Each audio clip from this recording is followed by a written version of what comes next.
ദൈവസന്നിധിയിൽ നമ്മെ തന്നെ സമർപ്പിച്ച് പ്രാർത്ഥിക്കാം. ബാറക്കുമോർ പിതാവിനും പുത്രനും പരിശുദ്ധാത്മാവിനും സ്തുതി ആദ്യം മുതൽ എന്നേക്കും തന്നെ ആമീൻ. കാരുണ്യവാനും സർവശക്തനും ഞങ്ങളെ കരുതുന്നവരുമായ സ്വർഗ്ഗസ്ഥ പിതാവേ, മധ്യാഹ്നം ഞങ്ങളിൽ നിന്ന് മറയുന്ന ഈ സമയം, പകൽ സമയത്ത് തിരുസന്നിധിയിൽ ഞങ്ങൾക്ക് ഒരുമിച്ച് കൂടുവാൻ അവിടുന്ന് നൽകിയ കരുണ, ദൈവമേ, നിന്റെ കൃപയുടെ ചിറകിൻ കീഴിൽ ഞങ്ങളെ മറച്ചുകൊള്ളണമേ. പകൽ സൂര്യനെങ്കിലും രാത്രി ചന്ദ്രനെങ്കിലും നിന്നെ ഉപദ്രവിക്കുകയില്ല എന്ന് ഭക്തനായ മനുഷ്യന്റെ അനുഭവത്തെ കുറിച്ച് സങ്കീർത്തനക്കാരൻ വിളിച്ചു പറയുന്നു. കർത്താവേ, നിന്റെ ചിറകുകളുടെ നിഴലിൽ ഞങ്ങളെ മറയ്ക്കണമേ. ഈ ലോകത്തിന്റെ ചൂടിൽ നിന്നും പകലിന്റെ എല്ലാ പ്രതിസന്ധികളിൽ നിന്നും അവിടുന്ന് ഞങ്ങളെ സംരക്ഷിക്കണമേ. കർത്താവേ, തിരുവചനത്തിന്റെ ശ്രേഷ്ഠമായ ശുശ്രൂഷയ്ക്കായി ഞങ്ങൾ അടുത്തു വരുന്നു. നിന്റെ പരിശുദ്ധാത്മാവിന്റെ പ്രോജ്വലനം അവിടുന്ന് നിങ്ങൾക്ക് പ്രദാനം ചെയ്യണമേ. ഇടയിലില്ലാത്ത ആളുകളെ പോലെ ചിതറിയവരും കുഴഞ്ഞവരുമായ ജനതയെ കണ്ടിട്ട് അവരിൽ മനസ്സിലിന്റെ തിരുവായു വഴി അരുൾ ചെയ്ത തിരുവചന ശുശ്രൂഷ കർത്താവെ അവിടുത്തെ മണവാട്ടിയായ പരിശുദ്ധ സഭയെ പരിമേൽപ്പിച്ചു. പരിശുദ്ധ സഭയിലൂടെ അനവരതം അനസ്യൂതം നിർവഹിക്കപ്പെടുന്ന ഈ ശുശ്രൂഷ നടപടിയായി നിർവഹിക്കാൻ കലഹിതരായ ഞങ്ങളെ ശക്തീകരിക്കണമേ. ശുദ്ധിമതിയായ മാതാവേ, ഞങ്ങൾക്ക് വേണ്ടിയുള്ള അപേക്ഷയെ മുടക്കരുതേ. അവിടുത്തെ ഏകപുത്രൻ ഞങ്ങൾ എല്ലാവരിലും കരുണ ചെയ്യുവാൻ ഞങ്ങൾക്ക് വേണ്ടി അപേക്ഷിക്കണമേ. സകലത്തിന്റെയും നാഥനായ കർത്താവേ, നിന്നെ സ്നേഹിച്ച ദിവ്യന്മാരുടെയും അവിടുത്തെ സുവിശേഷം പ്രസംഗിച്ച ശ്ലീഹന്മാരുടെയും പ്രാർത്ഥനകളാലും മധ്യസ്ഥതകളാലും ഈ ശുശ്രൂഷയും നടപടിയായി നിർവഹിക്കാൻ ഞങ്ങളെ ശക്തീകരിക്കണമേ. ദൈവമായ കർത്താവെ, ഞങ്ങളിൽ രോഗികളായിരിക്കുന്നവരെ സുഖപ്പെടുത്തണമേ. വിദൂര സ്ഥലങ്ങളിലായിരിക്കുന്ന ഞങ്ങളുടെ സഹോദരങ്ങളെ കൃപയാൽ സംരക്ഷിക്കണമേ. വിശ്വാസികളായ ഞങ്ങളെ വാങ്ങിപ്പോയവരെ പുണ്യപ്പെടുത്തണമേ. സ്തുതിയും സ്തോത്രവും ഞങ്ങൾ അങ്ങേക്കും അവിടുത്തെ ഏകനാഥനും പരിശുദ്ധാത്മാവിനും സമർപ്പിക്കുന്നു, ഇപ്പോഴും എല്ലായ്പ്പോഴും ഇതുവരേക്കും തന്നെ. ആമേൻ. ദൈവതിരുനാമത്തിന് മഹത്വം ഉണ്ടായിരിക്കട്ടെ.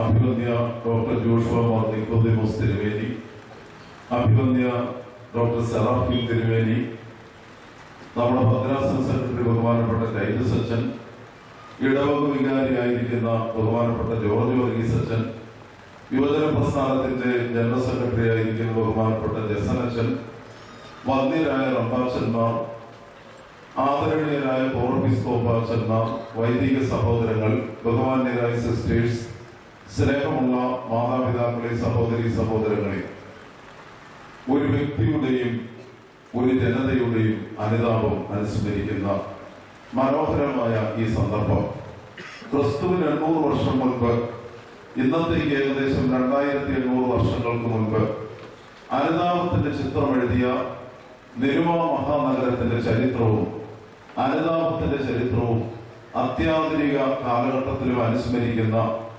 3 നോയമ്പിന്റെ നാളുകൾ. പ്രബോധന ശുശ്രൂഷയിലൂടെ മാനസാന്തരത്തിന്റെ അനുഭവം ഉണ്ടായി അനുതാപത്തിന്റെ വാതിലുകൾ തുറക്കുവാൻ സർവശക്തനായ ദൈവം കരുണ ചെയ്യട്ടെ എന്ന് പ്രാർത്ഥിക്കുന്നു. നൂറ്റാണ്ടുകൾ പഴക്കമുള്ള തെക്കുകിഴക്കൻ പ്രദേശത്തെ മലങ്കര സഭയുടെ അഭിമാന സ്ഥലമാണ് മാർത്താംകുന്ന് സെന്റ് സ്റ്റീഫൻസ് കത്തീഡ്രൽ. യഥാർത്ഥത്തിൽ വിവിധ സാഹചര്യങ്ങളിൽ പുനർനിർമ്മാണം നടത്തിയെങ്കിലും ആധുനിക കാലഘട്ടത്തിൽ മലങ്കര സഭയുടെ അഭിമാനത്തിനൊത്ത് ഈ മഹാദേവാലയം പുതുക്കിപ്പണിയുന്ന സമയം ഏറ്റവും അന്വർത്ഥമാണ് ഈ വർഷത്തെ നോയമ്പിന് തിരഞ്ഞെടുത്ത വിഷയം പ്രവാചകനായ നെഹമ്യാവിന്റെ പുസ്തകം 2-ാം അധ്യായം 18-ാം വാക്യം, എഴുന്നേറ്റ് പണിയുക. യഥാർത്ഥത്തിൽ സഹോദരങ്ങളെ, ദേവാലയ പുനർനിർമ്മാണം ദൈവസന്നിധിയിൽ നിർവഹിക്കപ്പെടുമ്പോൾ അതിൽ നമ്മെ തന്നെ പ്രാപ്തരാക്കണമെന്നുള്ള ഇടവകയുടെ മധ്യസ്ഥതയാണ് യഥാർത്ഥത്തിൽ ഈ പ്രാർത്ഥനയിലൂടെ നിഴലിക്കുന്നത്. സുറിയാനിക്കാരുടെ മഹനീയമായ പാരമ്പര്യത്തിൽ ദേവാലയത്തിന് 3 തലങ്ങളുണ്ട്. അതിലൊന്നാമത്തത് ഈ പശുമായോ ആണ്, സ്വർഗത്തിലെ ആലയം. വെളിപ്പാട് പുസ്തകം 5-ാം അധ്യായം 8 മുതലുള്ള വാക്യങ്ങളിൽ ആത്മാവ് വിളിച്ചു പറയുന്നു യോഹന്നാനോട്, ഇവിടെ കയറി വരിക. അവിടെ സിംഹാസനസ്ഥനായിരിക്കുന്ന സർവശക്തനും കയ്യിൽ ധൂപകലശം പിടിച്ചുകൊണ്ട് അനവരതം അവനെ സ്തുതിക്കുന്ന 24 കഹനന്മാരുമുണ്ട്. അവരോട് ഒരുമിച്ച് സ്തുതിക്കുന്ന മാലാഖമാരും ആരാധനയിൽ പങ്കെടുക്കുന്ന ശുഭ്രവസ്ത്രധാരികളായ ബഹുസഹസ്രം വിശുദ്ധന്മാരും. അതാണ് സ്വർഗത്തിലെ ആലയം. പിതാക്കന്മാർ പറയുന്ന 2ാമത്തെ ആലയം ഈ അറവോ ഭൂമിയിലെ ആലയമാണ്. യഥാർത്ഥത്തിൽ സ്വർഗവും ഭൂമിയും സമന്വയിക്കുന്നത് ചരിത്ര ലോകത്തിൽ വിശ്വാസികൾ ഒരുമിച്ച് ചേർന്ന് ദേവാലയത്തിൽ പ്രാർത്ഥിക്കുമ്പോഴാണ്.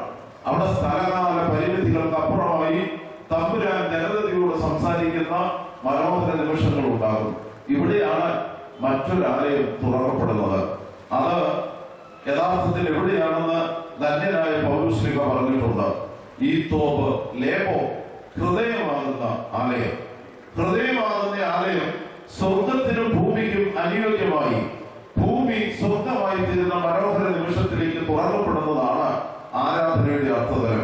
ഈ പ്രബോധന ശുശ്രൂഷയിലൂടെ പ്രത്യേകിച്ച് നമ്മുടെ ദേവാലയത്തിന്റെ പുനർനിർമ്മാണ സാഹചര്യത്തിൽ സഹോദരങ്ങളെ, ഹൃദയമാകുന്ന ആലയങ്ങൾ തുറക്കപ്പെട്ട് ദൈവവചനത്തിന് വേണ്ടി നമുക്ക് കാതോർക്കാം. മാരാമണിലൂടെയാണ് പത്തനംതിട്ടയിലേക്ക് ഇന്ന് ഉച്ചയ്ക്കത്തെ പ്രസംഗത്തിന് വേണ്ടി കടന്നു വന്നത്.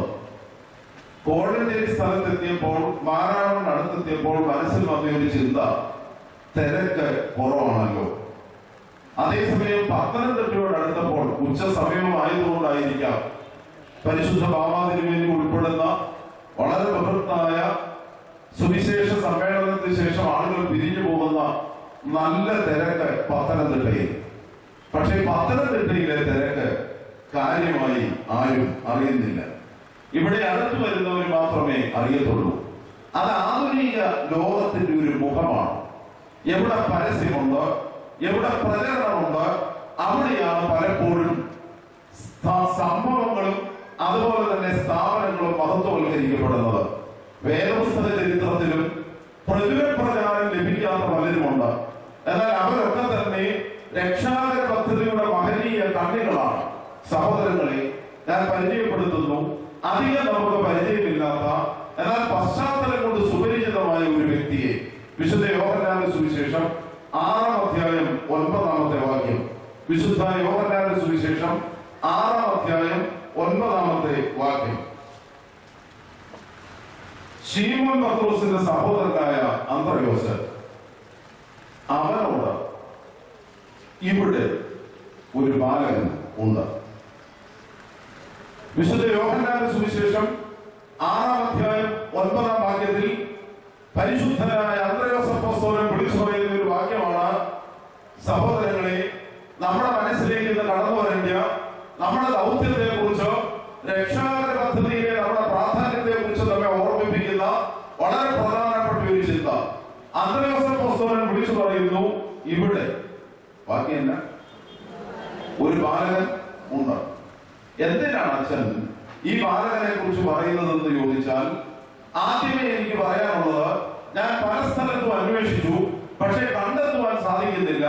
അതുകൊണ്ട് അറിയാതെ എന്റെ മനസ്സിലേക്ക് കടന്നു വരുന്നത് ഋണാത്മകമായ ഒരു ചിന്തയാണ്.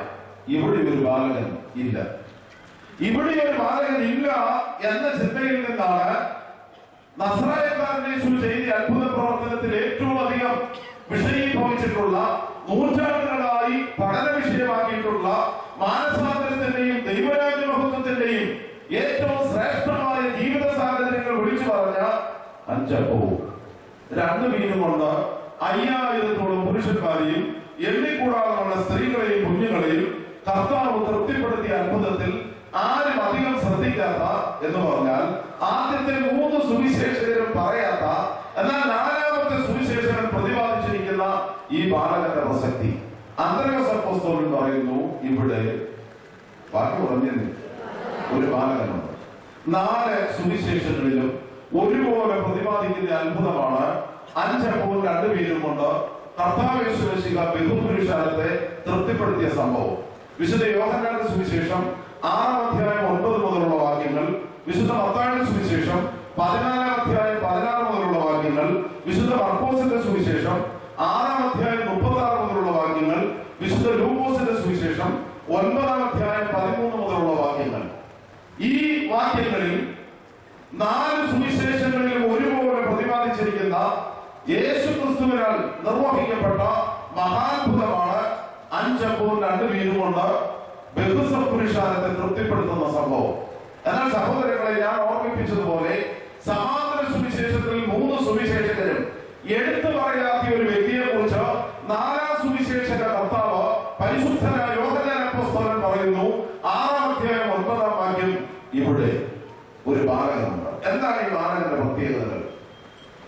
അവിടെയാണ് ഈ ബാലകൻ ഇന്ന് കാലികമാകുന്നത്.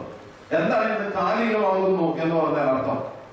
പുരാതന ക്ലാസിക്കുകൾ ഇന്നിന്റെ അർത്ഥതലത്തിൽ വായിക്കുന്നതിന് സാഹിത്യത്തിൽ ഒരു പേരുണ്ട്, പുനർവായന എന്ന് പറയും.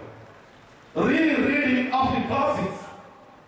പുരാതനമായ സാഹിത്യ കൃതികളും മഹത്വപരമായ കൃതികളും കാലഘട്ടത്തിനനുസരിച്ച് വായിക്കുമ്പോഴാണ് സന്ദേശം കാലികമാകുന്നത്. 2000 വർഷം മുമ്പ് അപ്പോസ്തല സമൂഹത്തിന്റെ മധ്യേ അന്ത്രയോസ് അപ്പോസ്തലൻ ചൂണ്ടിക്കാണിച്ച 5 അബദ്ധവും 2 മീനും കൈകളിൽ പേറിയ ഈ ബാലകന് ഇന്ന് പ്രസക്തിയുണ്ട്. എന്താണ് ഈ ബാലകന്റെ ഇന്നത്തെ പ്രസക്തി? അവിടെയാണ് ഈ ബാലകനെ കുറിച്ചൊരു ചിന്ത നമ്മുടെ മനസ്സിലേക്ക് കടന്നു വരേണ്ടത്. അനുഗ്രഹിക്കപ്പെട്ട ദൈവമക്കളെ, നസറായക്കാരൻ യേശുവിന്റെ പ്രസംഗം കേട്ട 5000 പുരുഷന്മാരും എണ്ണിക്കൂടാതെ സ്ത്രീകളും കുഞ്ഞുങ്ങളും ഇരിക്കുകയാണ്. യഥാർത്ഥത്തിൽ 5000 പുരുഷന്മാരുടെ കൈകളിൽ ഇല്ലാത്തത്, എണ്ണിക്കൂടാതെ സ്ത്രീകളും കുഞ്ഞുങ്ങളും കരുതാത്തത് കരുതിയവനാണ് ഈ ബാലകൻ. അതാണ് ഈ ബാലകന്റെ ഒന്നാമത്തെ പ്രത്യേകത. ജനാധിപത്യ ലോകത്തിൽ അധിവസിക്കുന്ന നമുക്ക് ജീവിതത്തിന്റെ തത്വശാസ്ത്രം ഭൂരിപക്ഷമാണ്. എവിടെ ഭൂരിപക്ഷമുണ്ടോ അതാണ് നീതി, അതാണ് നമ്മുടെ ചിന്ത. കാരണം ജനാധിപത്യത്തിന്റെ അടിസ്ഥാന ചിന്തയും അടിസ്ഥാന പ്രമാണവും ഒരു പരിധിവരെ അങ്ങനെ വ്യാഖ്യാനിച്ചേക്കാം. ലോകത്തിന്റെ ഗതി എന്ന് പറയുന്നത് ഭൂരിപക്ഷത്തിനനുസരിച്ച് ചിന്തിക്കുക. ലോകത്തിന്റെ നീതി എന്ന് പറയുന്നത് ഭൂരിപക്ഷം പറയുന്നതാണ് നീതി. എന്നാൽ ദൈവഹിതമല്ല, ദൈവഹിതത്തിനപ്പുറം, ദൈവഹിതത്തിന് ഭൂരിപക്ഷത്തിന് അപ്പുറമായ ഒരു ചിന്താശക്തി ഉണ്ട് എന്ന് യഥാർത്ഥത്തിൽ മനസ്സിലാക്കുന്ന ഒരു മനോഹര നിമിഷമാണ്. നസറായക്കാരൻ യേശു അപ്പോസ്തലന്മാരോട് പറഞ്ഞു, നിങ്ങൾ ഇവർക്ക് ഭക്ഷിപ്പാൻ കൊടുക്കുകയും. 3 ദിവസമായി ഈ ജനം യേശുവിന്റെ പ്രസംഗം കേട്ടിരിക്കുകയാണ്. യഥാർത്ഥത്തിൽ വിശന്നത് ജനത്തിനല്ല, വിശന്നത് ശിഷ്യന്മാർക്കാണ്. ശിഷ്യന്മാർ യേശുവിനോട് പറഞ്ഞു, ഇവർക്ക് വിശക്കുന്നുണ്ട്. നസറായക്കാരൻ യേശു അപ്പോസ്തലിക ദൗത്യത്തിന്റെ തീവ്രത ശിഷ്യ സമൂഹത്തെ മനസ്സിലാക്കുവാനായി ആ ശിഷ്യന്മാരോട് പറഞ്ഞു, നിങ്ങൾ ഇവർക്ക് ഭക്ഷിപ്പാൻ കൊടുപ്പി. യഥാർത്ഥത്തിൽ ഈ ഒരു വാചകം, ഈ ഒരു ശബ്ദം, നിർദ്ദേശം ശിഷ്യന്മാരുടെ ജീവിത സാഹചര്യത്തെ തന്നെ മാറ്റിമറിച്ചു. പലപ്പോഴും നമുക്കറിയാം, നാം അഭിമുഖീകരിക്കുന്ന ജീവിത പ്രശ്നത്തിന്റെ നടുവിൽ പരിഹാരത്തിന് വേണ്ടി ഞാൻ നിങ്ങൾ വെമ്പൽ കൊള്ളുന്നതിന്റെ നടുവിൽ അഭിമന്യ യോശുവ നിക്കോദിമോസ് തിരുമേനി ആമുഖ പ്രസംഗത്തിൽ പറഞ്ഞതുപോലെ പ്രശ്ന പരിഹാരത്തിന് ഇടപെടൽ അനിവാര്യമാണ്. ഇടപെടലിന് വേണ്ടി വെമ്പൽ കൊള്ളുന്ന നിമിഷം അവിടെയാണ് അപ്പോസ്തലന്മാർ പരിതകയാണ്, അവർ അന്വേഷിക്കുകയാണ് എന്താണ് ഒരു മാർഗം. അപ്പോഴാണ് അന്ത്രയോസ് അപ്പോസ്തലൻ പറയുന്നത്, ഇതാ ഇവിടെയൊരു ഈ ബാലകന്റെ ഒന്നാമത്തെ പ്രത്യേകത, ഇവൻ വ്യത്യസ്തതയുടെ പ്രതീകമാണ്. ഇവൻ മാറ്റത്തിന്റെ മാതൃകയാണ്. ഇവൻ വ്യത്യസ്തതയുടെ പ്രതീകമാണ്, മാറ്റത്തിന്റെ മാതൃകയാണ്. വ്യത്യസ്തതയുടെ പ്രതീകമാകുവാൻ, മാറ്റത്തിന് മാതൃകയാകുവാൻ ഉത്തരാധുനിക കാലഘട്ടത്തിൽ ഒരു തലമുറയില്ല, ഒരു വ്യക്തിയില്ല. അങ്ങനെയുള്ള മനുഷ്യർ അന്യം നിന്ന് പോകുന്നു. അതുകൊണ്ടാണ് ഞാൻ പറഞ്ഞത്, ഇവിടെ ഒരു ബാലകൻ ഇല്ല. ഇവിടെ ഒരു ബാലകൻ ഇല്ലാത്തത് കൊണ്ടാണ് അന്നവിടെ ഉണ്ടായിരുന്ന ബാലകനെ കുറിച്ചുള്ള ചിന്തയ്ക്ക് ഇന്ന് പ്രസക്തിയുള്ളത്. അനുഗ്രഹിക്കപ്പെട്ട ദൈവമക്കളെ, 5000 പുരുഷന്മാരുടെ കയ്യിൽ ഇല്ലാത്തത്, എണ്ണിക്കൂടാതെ സ്ത്രീകളും കുഞ്ഞുങ്ങളും കരുതാത്തത്, അതാ ബഹുസഹസ്രം പുരുഷാരത്തിന്റെ നടുവിൽ ഈ ബാലകന്റെ കയ്യിലുണ്ട്. നൂറ്റാണ്ടുകളുള്ള മലങ്കര സഭയുടെ ചരിത്രത്തിൽ പലരുടെയും കൈവശമില്ലാത്തത് പരിമലത്തിൻ്റെ കയ്യിലുണ്ടായിരുന്നു. പലരുടെയും കൈവശം കരുതാവുന്നത് ആദരണീയരും മലങ്കര സഭയുടെ അഭിമാനവുമായ പരിശുദ്ധരായ ഭക്തസേനയിൽ തിരുമേനിയുടെ കയ്യിലുണ്ടായിരുന്നു. എന്നാൽ ഇന്ന് ഞാനും നിങ്ങളും അന്വേഷിക്കുന്ന, എനിക്കും നിങ്ങൾക്കും കണ്ടെത്തുവാൻ സാധിക്കാത്തത് ഈ കാലഘട്ടത്തിന്റെ മധ്യേ വ്യത്യസ്തതയുടെ പ്രതീകമായി, മാറ്റത്തിന്റെ മാതൃകയായി ഒരു ബാലകനില്ല. അവിടെയാണ് സഹോദരങ്ങളെ ബഹുപുരുഷാരത്തിന് തൃപ്തി വരുവാൻ, ജനതയുടെ പ്രശ്നം പരിഹരിക്കുവാൻ, ഭൂരിപക്ഷം കാണിക്കുന്ന തലതിരിഞ്ഞ തിന്മയ്ക്കെതിരായി പ്രതികരിക്കുവാൻ, നല്ല ഭാഷയിൽ പറഞ്ഞാൽ ഒഴുക്കിന് അനുകൂലമായി നീതി തുണിക്കുന്നവർ അനേകരുണ്ട്. എന്നാൽ പ്രതികൂലമായി നീതി കയറുവാൻ തന്റെ ഇടമുള്ളവർ വിരളമാണ്. അവിടെയാണ് ബാലകന്റെ പ്രത്യേകത. മെസൊപ്പൊട്ടേമിയയിൽ കല്ലേറുടെ ഊരിൽ അധിവസിച്ച മനുഷ്യൻ തിന്നും കുടിച്ചും ഉറങ്ങി ഉണർന്നും ജീവിച്ചു പോകുന്നു. ഒരു പരിധിവരെ സ്വസ്ഥതയോടെ ജീവിച്ചു എന്ന് നമുക്ക് പറയാം. അവിടെയാണ് തമ്പുരാന്റെ ഇടപെടൽ. യഹോവയായ ദൈവം കല്ലേറുടെ ഊരിൽ അധിവസിച്ച അബ്രഹാമിനോട് പറഞ്ഞു, എഴുന്നേൽക്ക, ഞാൻ നിനക്ക് കാണിച്ചു തരുന്ന ദേശത്തേക്ക് യാത്രയാകുക. കല്ലേറുടെ ഊരിൽ അധിവസിച്ച മെസൊപ്പൊട്ടേമിയക്കാരൻ അബ്രഹാമിന്, കല്ലേറുടെ ഊരിൽ അധിവസിച്ച മനുഷ്യന് ഈ വ്യത്യാസത്തിന്റെ പ്രതിധ്വനി മനസ്സിലാക്കുവാൻ കഴിഞ്ഞു. അതുകൊണ്ടാണ് ഉൽപ്പത്തി മുതൽ വെളിപാട് വരെ വിവരിച്ചിരിക്കുന്ന മഹത് വ്യക്തിത്വങ്ങളുടെ അടിസ്ഥാനം അവർ വ്യത്യസ്തതയുടെ പ്രതീകങ്ങളായിരുന്നു, മാറ്റത്തിന്റെ മാതൃകകളായിരുന്നു. ഒന്നോർത്ത് നോക്കിക്കേ, അബ്രഹാം സ്വജനത്തെ ഉപേക്ഷിച്ചു, പിതൃഭവനത്തെ ഉപേക്ഷിച്ചു, ജനിച്ചു വീണ നാടിനെ ഉപേക്ഷിച്ചു, തമ്പുരാന്റെ വാക്കനുസരിച്ച് യാത്ര തുടങ്ങി. അതാണ് രക്ഷാകര പദ്ധതിയുടെ തുടക്കം. ഫറവോ രാജാവിന്റെ കൽപ്പനയാണ്, എബ്രായ സ്ത്രീകൾക്ക് ആൺകുഞ്ഞുങ്ങൾ ഉണ്ടായാൽ കൊന്നുകളയണം. അതേസമയം നിങ്ങൾക്കറിയാവോ, 2 സൂതികർമ്മിണികൾ, മിസ്രൈമിലെ 2 സൂതികർമ്മിണികൾ, അവർ എബ്രായയുടെ കുഞ്ഞിന്റെ മുഖം കണ്ടിട്ട് പറഞ്ഞു, രാജകൽപ്പന എത്ര ശക്തമാണെങ്കിലും ഞങ്ങൾ ഇതിനെ കൊല്ലത്തില്ല. ശില്പ എന്നും പൂവ എന്നും പേരുള്ള 2 സൂതികർമ്മിണികൾ മാറ്റത്തിന്റെ മാതൃകയായി നിലകൊണ്ടതുകൊണ്ടാണ്, വ്യത്യസ്തതയുടെ ശക്തമായ പ്രതീകങ്ങളായതുകൊണ്ടാണ് മിസ്രൈമിന്റെ അടിമത്തത്തിൽ നിന്ന് ഇസ്രായേൽ മക്കളെ രക്ഷിക്കുവാൻ ഒരു മോശക്കുഞ്ഞിന് ജീവനുണ്ടായത്. എന്നാൽ ഇന്ന് തളർന്നു കിടക്കുന്ന ജനതയെ, പാതയോരങ്ങളിൽ വീണു പോകാൻ സാധ്യതയുള്ള മഹാപുരുഷാരത്തെ അവർക്ക് ഭക്ഷണം കൊടുക്കാൻ 5 യവത്തപ്പവും 2 മീൻ കയ്യിലുള്ള ഒരു ബാലകനില്ല. അതാണ് പ്രശ്നം. സഹോദരങ്ങളെ, നെഹമ്യാവ് വിളിച്ചു പറഞ്ഞു, എഴുന്നേറ്റ് പണിയുക. അദ്ദേഹം വിളിച്ചു പറഞ്ഞു, യെരൂശലേമിന്റെ മതിലുകൾ പൊളിഞ്ഞു കിടക്കുമ്പോൾ നിങ്ങൾ തട്ടിട്ട ഭവനങ്ങളിൽ അധിവസിക്കുന്നത് പാപമാണ്. യെരൂശലേമിന്റെ ചരിത്രത്തിൽ വ്യത്യസ്തതയുടെ പ്രതീകമായി, മാറ്റത്തിന്റെ മാതൃകയായി നെഹമ്യാവ് ഒരു പ്രവാചകനുണ്ടായിരുന്നു.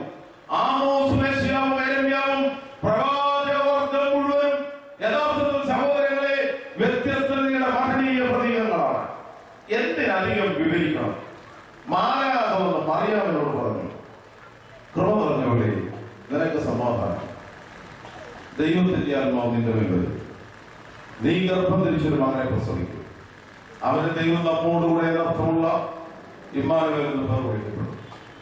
ആ മറിയാമിന് പറയാമായിരുന്നു, നന്നേ ചെറുപ്പത്തിൽ എന്റെ മാതാപിതാക്കൾ മരിച്ചതാണ്, ഒരു സ്വസ്ഥതയും ഞാൻ അനുഭവിച്ചിട്ടില്ല, ദേവാലയത്തിൽ ഞാൻ വളർത്തപ്പെട്ടവളാണ്, ആകെപ്പാടി ഒരു പ്രതീക്ഷയാണ് 3 ഇരട്ടി പ്രായമുള്ള അവസ്ഥയുമായി ഒരു വിവാഹ നിശ്ചയം. ആദരണീയനായ മാലാഖി, ആകെപ്പാടുള്ള എന്റെ ജീവിതം നശിപ്പിക്കരുത് എന്ന കൊച്ചു ബാലികയ്ക്ക് പറയാമായിരുന്നു. പക്ഷെ അവൾ പറഞ്ഞത് എന്താണ്? അവിടെയാണ് മറിയാമിന്റെ അർത്ഥം. മറിയാമിന്റെ അർത്ഥം വെസ്റ്റേൺ വേദശാസ്ത്രജ്ഞന്മാരൊക്കെ മേരി എന്നതിനെ ഉദ്യാന പാലകയെന്നും തോട്ടക്കാരിയെന്നും ഒക്കെ വിവർത്തനം ചെയ്യുന്നുണ്ട്, എന്ന അർത്ഥം കൊടുക്കുന്നുണ്ട്. എന്നാൽ അറബായ ഭാഷയിൽ മറിയോ, ഈ മറിയ, മറിയ എന്ന് പറഞ്ഞാൽ അർത്ഥം ലോർഡ് ഈസ് മൈ മാസ്റ്റർ, കർത്താവാണ് എന്റെ യജമാനൻ. അതുകൊണ്ടാണ് മറിയ പറഞ്ഞത്, ഇതാ ഞാൻ കർത്താവിന്റെ ദാസി, നിന്റെ ഇഷ്ടം പോലെ. എന്തൊരു ശക്തിയുള്ള വാചകം! നിന്റെ ബാക്കിയുള്ള ഇഷ്ടം പോലെ. യൗസേപ്പിന്റെ ഹിതമല്ല, എബ്രായ സമൂഹത്തിന്റെ ഹിതമല്ല, ഞാൻ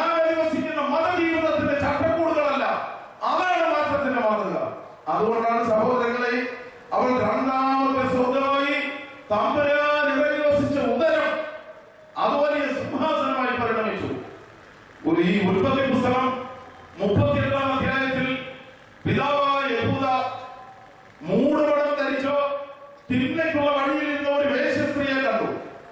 ആ വേശ്യസ്ത്രീയെ കണ്ടിട്ട് പിതാവായ യഹൂദ അവരുടെ അടിയിൽ ചെല്ലുന്നുണ്ട്. അവർ ബുദ്ധിപൂർവം യഹൂദ നശിച്ചു പോകാതിരിക്കാൻ, യഹൂദയുടെ വംശം നിലനിൽക്കാൻ വേണ്ടിയിട്ട് മോതിരവും മോതിരച്ചരടും ഒരു വടിയും ചോദിച്ചു വാങ്ങി തന്റെ അരികിൽ വന്ന പുരുഷനോട്. അതിനുശേഷം യഹൂദ തന്റെ വഴി തിരികെ പോയി. യഹൂദയും മോതിരച്ചരടും മോതിരവും വടിയും കിട്ടുന്നതിന് വേണ്ടി തന്റെ കൂട്ടുകാരൻ യഹൂദ കൂട്ടുകാരനെ അങ്ങോട്ട് അയക്കുന്നുണ്ട്.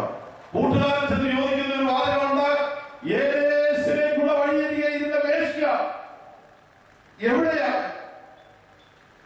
തിന്മയ്ക്ക് പോകുന്ന വഴിയരികിൽ ഇരുന്ന വേശ്യ എവിടെയാണ്? യഥാർത്ഥത്തിൽ ആ നാട്ടുകാരെ വിളിച്ചു പറഞ്ഞ ഒരു വാക്കുണ്ട്, ഇവിടെ അങ്ങനെ ഒരു വേശ്യ ഇല്ല. ഇവിടെ അങ്ങനെ ഒരു വേശ്യ ഇല്ല. അനുഗ്രഹിക്കപ്പെട്ട ദൈവമക്കളെ, യവന തുല്യന്മാരും എബ്രായ പണ്ഡിതന്മാരെ വിളിച്ചു പറഞ്ഞു, മറിയ പരസംഗത്താൽ ഗർഭിണിയായവളാണ്. അതേസമയം കൂടെ നടന്ന യൗസേപ്പ് ആവർത്തിച്ചു പറഞ്ഞ ഒരു സത്യമുണ്ട്. എന്താണ് ആ സത്യം? ഇവളിൽ ഗുരുവായിരിക്കുന്നത് പരിശുദ്ധാത്മാവിലാണ്. അനുഗ്രഹിക്കപ്പെട്ട ദൈവമക്കളെ, യഥാർത്ഥത്തിൽ ചരിത്രം നമ്മെ പഠിപ്പിക്കുന്ന മനോഹരമായ ഒരു സത്യമുണ്ട്. വ്യത്യസ്തതയുടെ പ്രതീകമായി, മാറ്റത്തിന്റെ മാതൃകയായി തമ്പുരാൻ നമ്മെ വിളിക്കുന്നു. ഈ ഉത്തരാധുനിക കാലഘട്ടത്തിലും നമുക്ക് തന്റെ ഇടമുണ്ടോ? നമുക്ക് നിശ്ചയദാർഢ്യമുണ്ടോ? അവിടെയാണ് ഈ ബാലകൻ നമ്മെ പഠിപ്പിക്കുന്ന, ഈ മഹാസഭവം നമ്മെ ഇന്ന് പഠിപ്പിക്കുന്ന സന്ദേശത്തിന്റെ പരമമായ പ്രസക്തി. അന്ത്രയോസ് അപ്പോസ്തലൻ ആശ്വാസത്തോടെ വിളിച്ചു പറയുന്നു, ഇതാ ഇവിടെയൊരു പാറവാക്കി, ഇവിടെയൊരു രണ്ടാമത് സുറിയാനിക്കാരെ ആരാധനാ ഭാഷയിൽ ഉപയോഗിക്കുന്ന നല്ലൊരു വാക്കാണ് ആനി. ആനി മൊറിയോ ആലോഹോ നബിശ്വസവും റൂഹസവും ഫറൈഹും ഉസ്താനോ റഹമേ ദഹനോനോ അൽ ഗർമൈഹും. ഭയങ്കരമായ അർത്ഥപുഷ്ടിയുള്ള, ഉപയോഗിച്ച വാക്കിന് തന്നെ താളമുള്ള മനോഹര പ്രയോഗം.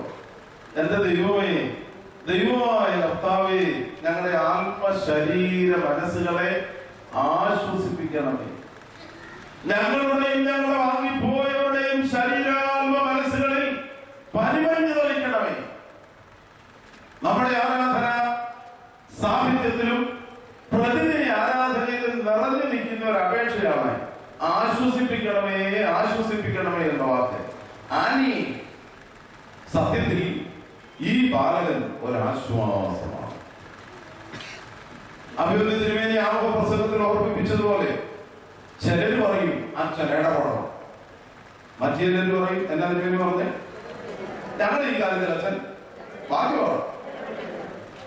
എന്നാൽ ചില സന്ദർഭങ്ങളിൽ നമ്മൾ ആകപ്പാടെ വിഷമിക്കും, എന്റെ ദൈവമേ ഇടപെടാൻ ഒരു മനുഷ്യൻ, അങ്ങനെ ഇടപെടാൻ ഒരു മനുഷ്യൻ ഇല്ലല്ലോ. 12 അപ്പോസ്തലന്മാർ അക്ഷരാർത്ഥത്തിൽ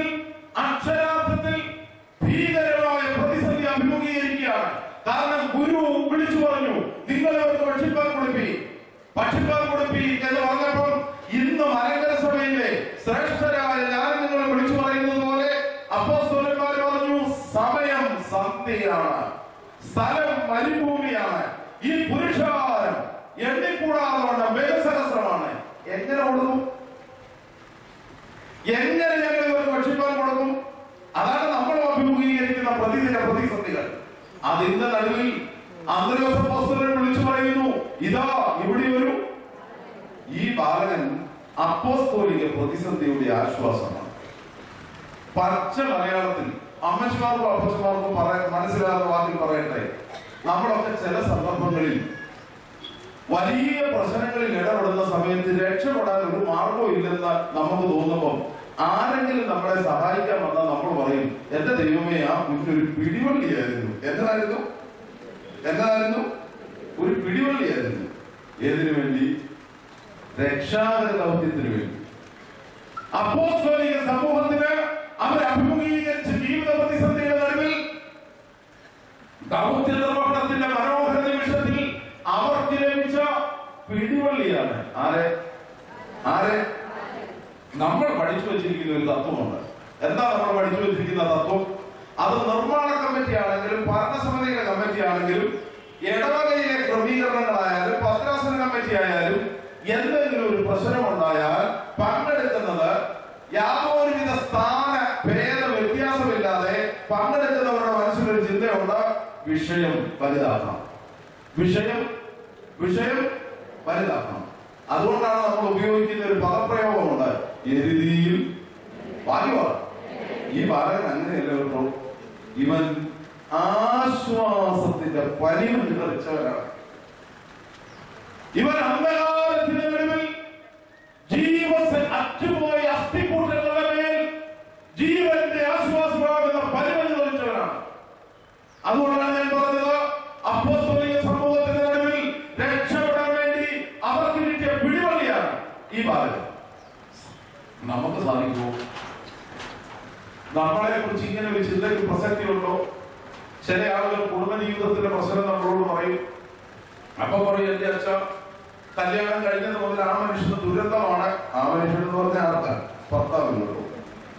കഴിഞ്ഞ 17 വർഷമായി അങ്ങനെ പറഞ്ഞാൽ ഇവൾ എല്ലാവർക്കും അറിയാമല്ലോ. ബാക്കി അങ്ങനെ പറഞ്ഞാൽ ഇവൾ അനുസരിക്കുന്നില്ല.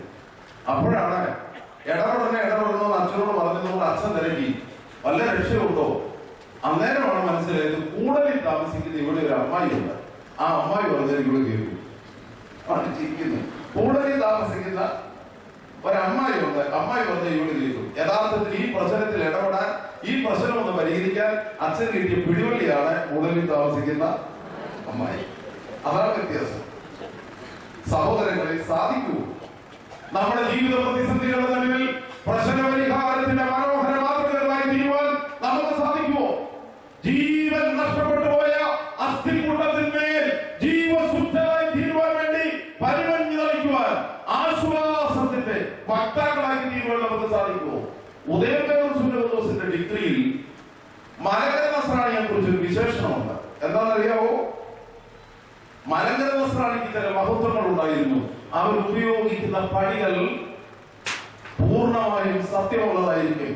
അവർ ഉപയോഗിക്കുന്ന അളവ് പാത്രങ്ങൾ നീതിയുള്ളതായിരിക്കും. അതിനേക്കാൾ വരി ഒരർത്ഥമോ കലഹമോ ഉണ്ടായാൽ മലങ്കര നസ്രാണി മഹനീയരായ മധ്യസ്ഥരായിരുന്നു. പക്ഷെ ഇന്ന് നമുക്കില്ലാത്തത് ആരാന്നറിയാവോ? മലങ്കര സഭയുടെ നല്ല ഭാഷയിൽ പറഞ്ഞാൽ മലങ്കര സഭയ്ക്ക് ഒരു നെഗോഷിയേറ്റർ ഇല്ല. മലങ്കര സഭയ്ക്ക് ഒരു നെഗോഷിയേറ്റർ ഇല്ലാത്തത് കൊണ്ടാണ് പ്രശ്ന പരിഹാരത്തിന് സാധ്യതകൾ അടഞ്ഞു പോകുന്നത്. അനുഗ്രഹിക്കപ്പെട്ട ദൈവമക്കളെ, ആധുനിക മാനേജ്മെന്റ് സിസ്റ്റത്തിൽ പറഞ്ഞാൽ അപ്പോസ്തലിക സമൂഹത്തിന്റെ പ്രതിസന്ധിയുടെ നടുവിൽ അവർക്ക് ലഭിച്ച നെഗോഷിയേറ്റർ ആണ് ഈ ബാലകൻ. ഇന്ന് പള്ളിയിലും പ്രാർത്ഥനാ യോഗത്തിലും സൺഡേ സ്കൂളിലും കുടുംബത്തിലുമൊക്കെ പ്രശ്നം അനവധി. പക്ഷെ പരിഹരിക്കുവാൻ ആരില്ല. ആശ്വാസകനായ ഒരു മധ്യസ്ഥനില്ല.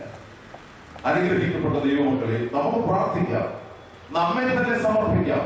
നമ്മെ പുതുതായി രൂപാന്തരത്തിന്റെ അനുഭവത്തിൽ ജീവിത പ്രയാസങ്ങളുടെ നടുവിൽ ആർക്കും പരിഹരിക്കുവാൻ സാധിക്കത്തില്ല എന്ന ചിന്തയുടെ നടുവിൽ സർവശക്തൻ നമ്മെ വിളിച്ചു വർദ്ധിപ്പിച്ചിരിക്കുന്നു. എന്തിനു വേണ്ടി? To become a negotiator. ആശ്വാസകനാകുന്നതിന് വേണ്ടി, മധ്യസ്ഥനാകുന്നതിന് വേണ്ടി, പ്രശ്ന പരിഹാരത്തിന്റെ പച്ചമലയാളത്തിൽ പറഞ്ഞാൽ പിടിവള്ളിയാകുന്നതിന് വേണ്ടി. നിൻ സ്തുതിയും ഹല്ലേലൂയയും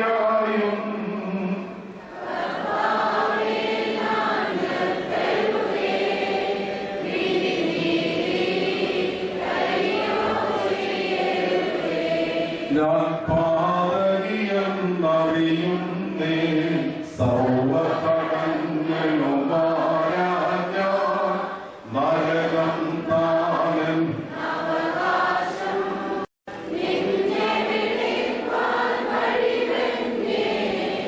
മൗനം പ്രതിയാൽ ഞാൻ പോകും.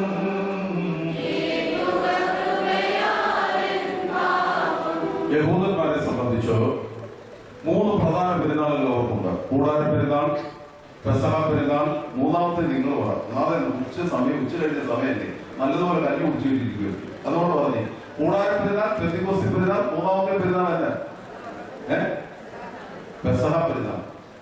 പെസഹ പെരുന്നാളും പെന്തിക്കോസ്തി പെരുന്നാളും കൂടാര പെരുന്നാളും ഒരു യഹൂദൻ എവിടെ താമസിച്ചാലും യെരൂശലേം ദേവാലയത്തിൽ എത്തിച്ചേർന്ന പെരുന്നാളിൽ സംബന്ധിക്കണമെന്ന് കടവുള്ളതാണ് പെസഹ പെരുന്നാളിന്റെ തുടക്കം.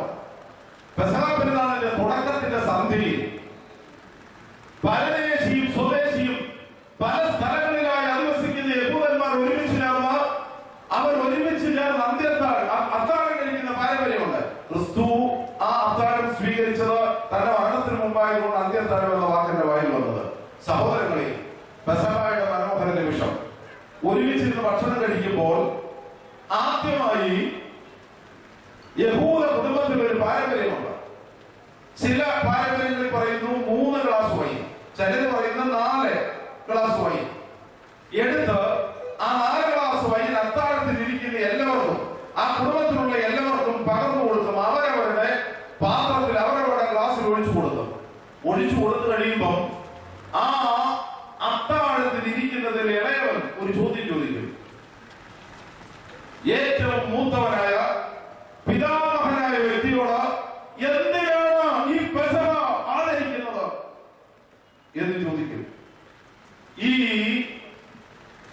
വീഞ്ഞു കുടിക്കുന്നതിന് മുൻപ് അത്താഴത്തിൽ ഇരിക്കുന്നതിൽ പിതാമഹൻ ഈ കൊച്ചുകുഞ്ഞിനോട് പറയുന്ന രീതിയിൽ പെസഹയുടെ ചരിത്രം വിവരിക്കും.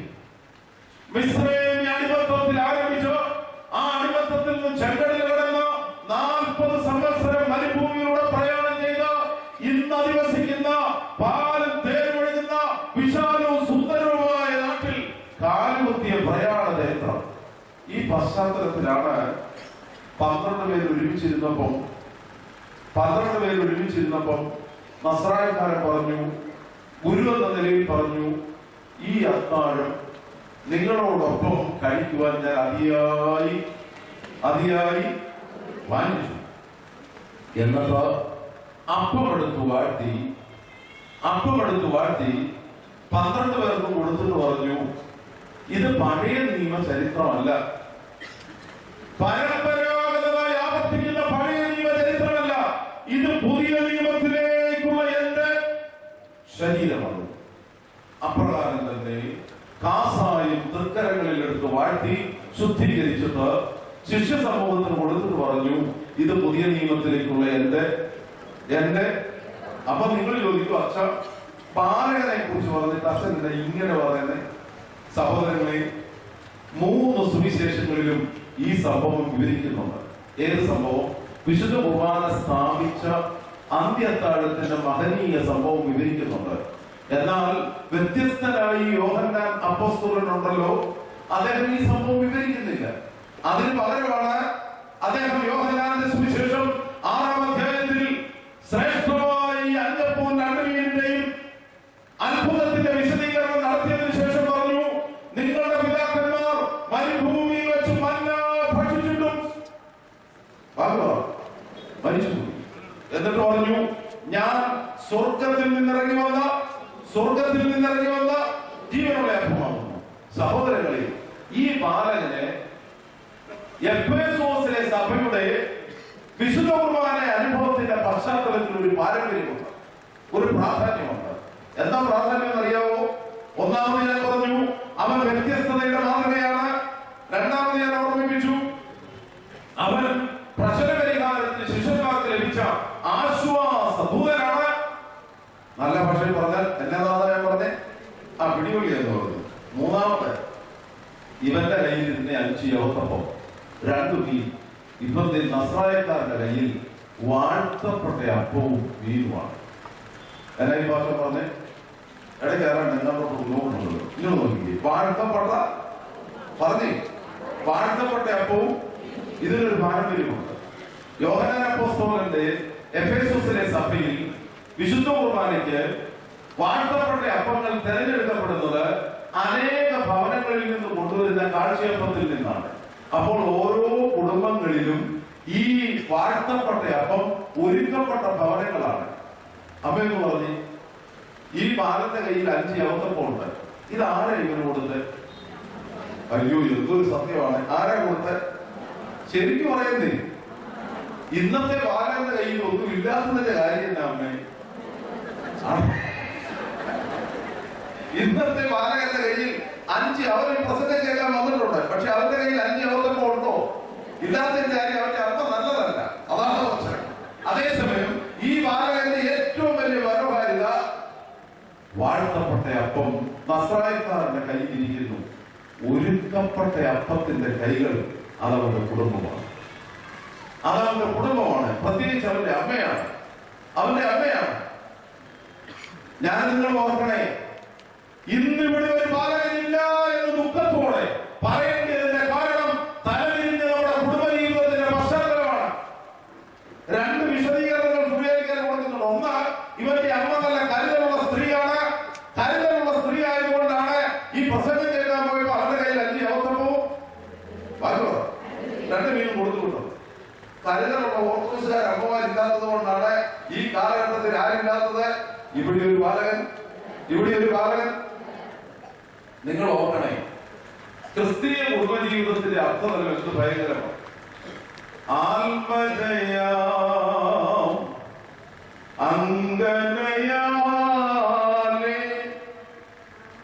ഈ CP ചാണ്ടി സാർ ഉപയോഗിച്ച വാക്കുകൾ സത്യത്തിൽ മലയാളത്തിൽ ഇത്ര മനോഹാരിതയുടെ സുറിയാനി ഭാഷയിൽ നിന്ന് തത്തുല്യ പദങ്ങൾ തിരഞ്ഞെടുത്ത യഥാർത്ഥത്തിൽ എത്രയോ മഹാനായിരുന്നു മഹാനായ CP ചാണ്ടി സാർ. ഹവ്വായെ കുറിച്ച്, ഹവ്വ ആദാമിന്റെ ആരാണെന്ന ചോദ്യത്തിന് സുറിയാനിക്കാർ പറഞ്ഞ വിശദീകരണം എത്ര മനോഹരമായി മലയാളത്തിലാക്കി. ആൽമജ. ആരാ? മനസ്സിലായില്ല. എന്താ പറഞ്ഞേ? ആൽമജയാ അങ്കനയാലേ ആദാമിൻ ഒരു കടമേറി രക്ഷകനെ പെറ്റാൽ മാറിയാം ഇന്നാള കടവും വീട്ടി. എന്നാ അർത്ഥം? മനസ്സിലാകുന്നില്ല. ആദാമിനെ ആത്മജയാം അങ്കനയാലെ ഒരു കടമുണ്ടായിരുന്നു. എന്നാണ് കടം?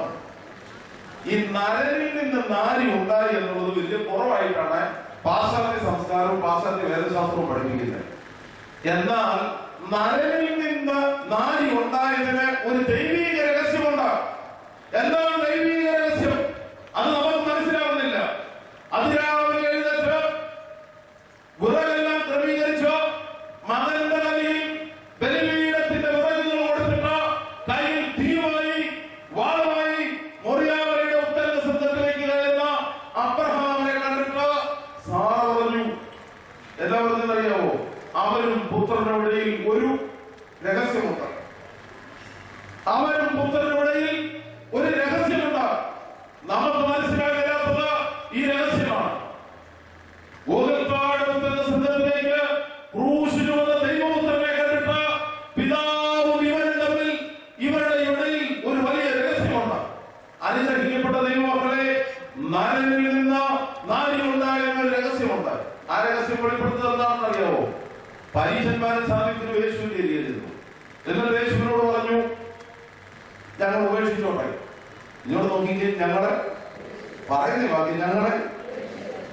അപ്പൊ പറഞ്ഞു അത് പറ്റുന്നില്ല. അപ്പൊ അവര് പറഞ്ഞു, മോശ പറഞ്ഞിട്ടുണ്ട്. ആ ഉപേക്ഷണപത്രം എഴുതി കൊടുത്തോണ്ട്. അപ്പോഴാണ് തമ്പുരാൻ രഹസ്യം വെളിപ്പെടുത്തിയത്. ആദിയിൽ അങ്ങനെ ആയിരുന്നില്ല. അതെന്നാ ആദിയിലാണ്? ആദിയിൽ എന്ന് പറഞ്ഞാൽ യഹൂദൻ മനസ്സിലാക്കുന്നത് അബ്രഹാം മുതലുള്ള ചരിത്രമാണ്, അല്ലെ മോശ മുതലുള്ള ചരിത്രമാണ്. എന്നാൽ നസ്രായക്കാരൻ പറഞ്ഞത് അതല്ല. പർദീസയുടെ അനുഭവത്തിൽ ദൈവം മനുഷ്യനെ ആണും അതുകൊണ്ട് അവരിരുവരും. ഞാൻ ഇനിയും പറയുന്നത് നിങ്ങളൊന്ന് ശ്രദ്ധിച്ചോളെ. യേശു പറഞ്ഞതിനാണോ സ്ത്രീയും പുരുഷനും ഒന്നാണെന്ന്? ഒന്നുകൂടെ ഞാൻ പറയാൻ പോകുന്നു. സ്ത്രീയും പുരുഷനും ഒന്നാണ്. സ്ത്രീ പുരുഷനും ഒന്നാണ്. അങ്ങനെയാണെങ്കിൽ പുരുഷൻ അവിടെ സ്ത്രീ കൂടെ ഇരിക്കുമോ? സ്ത്രീ പുരുഷനും ഒന്നാണ്. സഹോദരങ്ങളെ, സ്ത്രൈണഭാവമില്ലാത്ത പുരുഷനും പുരുഷഭാവമില്ലാത്ത സ്ത്രീയും പൂർണ്ണ മനുഷ്യരല്ല. അതുകൊണ്ടാണ് നസ്രായക്കാരൻ പറഞ്ഞത്, ദൈവം അവരെ ആണും പെണ്ണുമായി സൃഷ്ടിച്ചു, അവർ ഇരുവരും ഒരു ശരീരമാണ്. ഈ രഹസ്യത്തിന് ഭംഗം വന്നത് അങ്കനയാതെ ആദാമിനൊരു കടമേറി. ആ പാവസ്ത്രീ പിശാച് പറഞ്ഞത് കേട്ട് ദൈവത്തെ അനുസരിക്കാതിരുന്നത് കൊണ്ട് ദൈവത്തിൽ നിന്നും അകന്നുപോയി. പിന്നെ ആരിൽ നിന്നും പോയി? ആദാമിൽ നിന്നും അകന്നുപോയി. അത് വീണ്ടും ഒന്ന് പുനരായി ക്രമീകരിച്ചതാണ് മനുഷ്യാവതാര രഹസ്യം. അതുകൊണ്ടാണ് ദൈവീയ രഹസ്യങ്ങൾ തൊട്ടതിന്റെ സൂര്യാപിതാക്കന്മാർ പറഞ്ഞു, രക്ഷകനെ പെറ്റാൾ മാറിയാം കടവും വീട്ടി. പോത്തോസാണ് വലിയ കൂട. ഇത് എന്തോ എനിക്ക് പാടുന്ന പാട്ടല്ലോ. അതെങ്ങനെ അറിയാനാ? മന്ത്രിയനെ എന്നെ നാടകനെ അതുപോലെ ചാടി എഴുതേക്കും. പോട്ടെ, അനുഗ്രഹിക്കപ്പെട്ട ദൈവമക്കളെ, വാഴ്ത്തപ്പെട്ട ഈ അപ്പത്തിന് പുറകിൽ ഒരുക്കപ്പെട്ട ഒരു കൈകളുണ്ട്. ഈ ബാലകൻ മനോഹരമായ ഒരു കുടുംബത്തിന്റെ ഫലമാണ്. ഈ ബാലകൻ തമ്പുരാന്റെ കരുതൽ അത് സൂക്ഷിച്ചു വെച്ച ഒരു അമ്മയുടെ മകനാണ്. അതുകൊണ്ടാണ് യഥാർത്ഥത്തിൽ ഈ ബാലകന്റെ കയ്യിൽ 5 അവത്തപ്പവും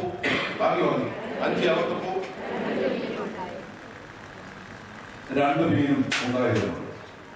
ഇന്ന് വളരെയധികം അർത്ഥശോഷണം ബന്ധങ്ങളിൽ സംഭവിക്കുന്നു കുടുംബജീവിതത്തിന്. യെരൂശലേമിന്റെ സംഗീത സാമ്രാട്ടായ ദാവീദ് വിളിച്ചു പറഞ്ഞു, ഞാൻ അകൃത്യത്തിൽ ഗുരുവായി. ബാക്കിയല്ല, പാപത്തിൽ എന്റെ അമ്മ എന്നെ. മോഡേൺ ITA സോഫ്റ്റ്വെയർ എഞ്ചിനീയേഴ്സും ഇത് തന്നെയാണ് ഇപ്പൊ പറയുന്നത്, ഞാൻ അകൃത്യത്തിൽ ഗുരുവായി. അത് നിങ്ങൾക്ക് മനസ്സിലായില്ല. കാര്യം എന്താണോ, ഇന്നത്തെ വളരെ എക്സ്പെർട്ട് ആയിട്ടുള്ള മാനേജ്മെന്റ് എക്സ്പെർട്ടുകളും എഞ്ചിനീയേഴ്സും ഡോക്ടേഴ്സും ഒക്കെ പറയുന്നത് ഞാൻ അകൃത്യത്തിൽ ഗുരുവായി, പാപത്തിൽ എന്റെ അമ്മ എന്നെ. അതിന്റെ കാരണം ദാവീദ് വിചാരിച്ച കാരണമല്ല. അതിന്റെ കാരണം എന്താണെന്നറിയാവോ? സ്ത്രീയുടെ ഉദരം മുതൽ ബഹിരാകാശം വരെ മലിനമാണ്. പരിസ്ഥിതി മലിനീകരണത്താൽ സ്ത്രീയുടെ ഉദരം മുതൽ ബഹിരാകാശം വരെ വേസ്റ്റ് ലാൻഡായി തീർന്നു. അതുകൊണ്ട് ഇന്ന് നമ്മൾ പറയും അകൃത്യത്തിൽ. അതേസമയം പടിഞ്ഞാറൻ വേദശാസ്ത്രജ്ഞനായ മഹാനായ സെന്റ് അഗസ്തീനോസ് പറഞ്ഞു, ഈ പറഞ്ഞതിനൊരു കാരണമുണ്ട്. എന്താണ് കാരണം? procreation is a sin. ജനനം അത് പാപമാണ്. അതുകൊണ്ടാണ് അദ്ദേഹത്തിന്റെ വ്യാഖ്യാനമാണ് ജന്മപാപം. സ്ത്രീ പുരുഷ ബന്ധത്തിലൂടെ കുഞ്ഞുണ്ടാകുന്നത്, അതിനെക്കുറിച്ചുള്ള പാശ്ചാത്യ പടിഞ്ഞാറൻ വേദശാസ്ത്രജ്ഞ ചിന്താഗതികളിൽ ശക്തമായ ഒരു ചിന്താധാരയാണ് ജന്മപാപം. എന്നാൽ സുറിയാനിക്കാർ അങ്ങനെ പറയത്തില്ല. നമ്മുടെ വല്യപ്പച്ചന്മാർ അങ്ങനെ പറയത്തില്ല.